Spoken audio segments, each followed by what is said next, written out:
সম্মানিত দর্শক, আসসালামু আলাইকুম। মধ্যপ্রাচ্যে একটি স্থায়ী শান্তি স্থাপন হওয়ার ব্যাপারে বারবার সম্ভাবনা দেখা দিলেও শেষ পর্যন্ত সেটি কিন্তু হচ্ছে না। বর্তমানে ইরান এবং আমেরিকার মধ্যে যে যুদ্ধবিরতি চলছে, এই যুদ্ধবিরতিটি আর যাতে সংঘাতে রূপ না নিয়ে একটি স্থায়ী রূপ ধারণ করে, সেই চেষ্টাও কিন্তু আমরা দেখছি। বর্তমানে ইসলামাবাদের মধ্যস্থতায় আমেরিকা এবং ইরানের মধ্যে নতুন করে যাতে আর সংঘাত সৃষ্টি না হয়, সেই চেষ্টা চলমান। এর বাইরেও মধ্যপ্রাচ্যে যাতে স্থায়ী একটি শান্তি প্রতিষ্ঠিত হয়, নেপথ্যে থেকে কিন্তু আরও অনেক দেশও চেষ্টা চালাচ্ছে।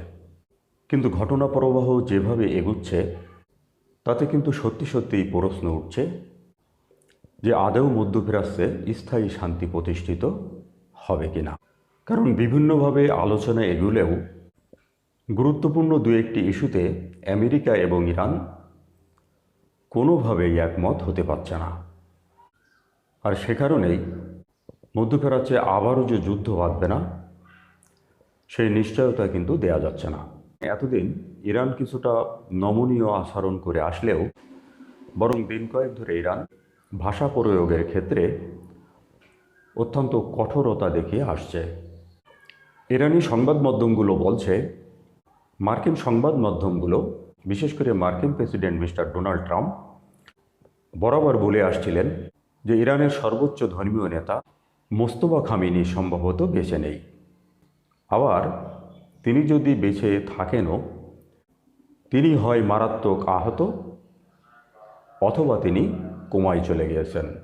অর্থাৎ নতুন করে তার ইরানের সর্বোচ্চ ক্ষমতায় ফিরে আসা অথবা যুদ্ধ পরিচালনা কোনোটি সম্ভব নয়। কিন্তু ইরানের প্রেসিডেন্ট মিস্টার মাসুদ পেজিশকিয়ান মার্কিন প্রচার মাধ্যম এবং ডোনাল্ড ট্রাম্পের বক্তব্য সম্পূর্ণভাবে উড়িয়ে দিয়েছেন। দিন কয়েক আগে ইরানি প্রেসিডেন্ট তাদের সর্বোচ্চ ধর্মীয় নেতা মুস্তফা খামেনির সাথে সরাসরি বৈঠক করেছেন। এরপর তার সাথে বৈঠক করেছেন ইরানের শীর্ষস্থানীয় সামরিক কর্মকর্তারাও।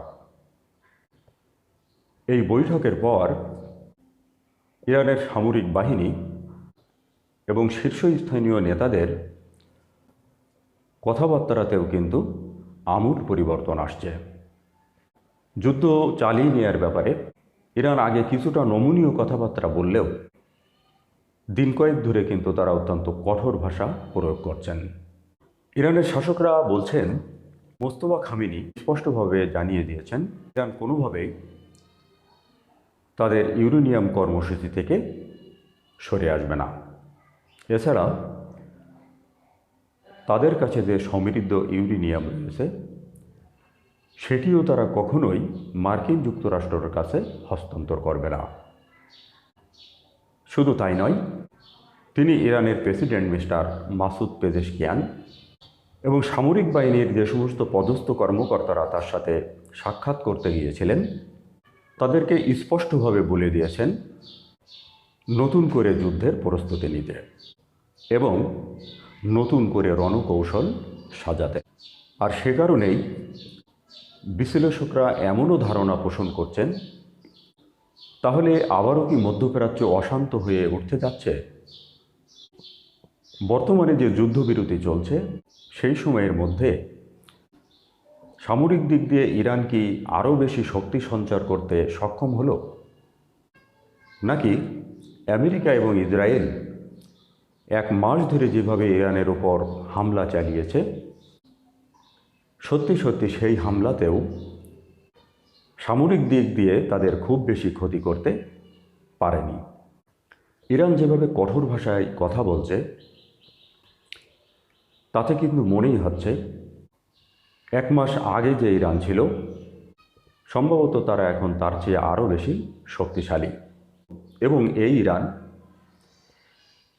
বিশ্ববাসীকে আরও বড় ধরনের চমক দেখাতে যাচ্ছে। অবশ্য সব কিছু নির্ভর করছে মার্কিন যুক্তরাষ্ট্র কী করে তার উপর।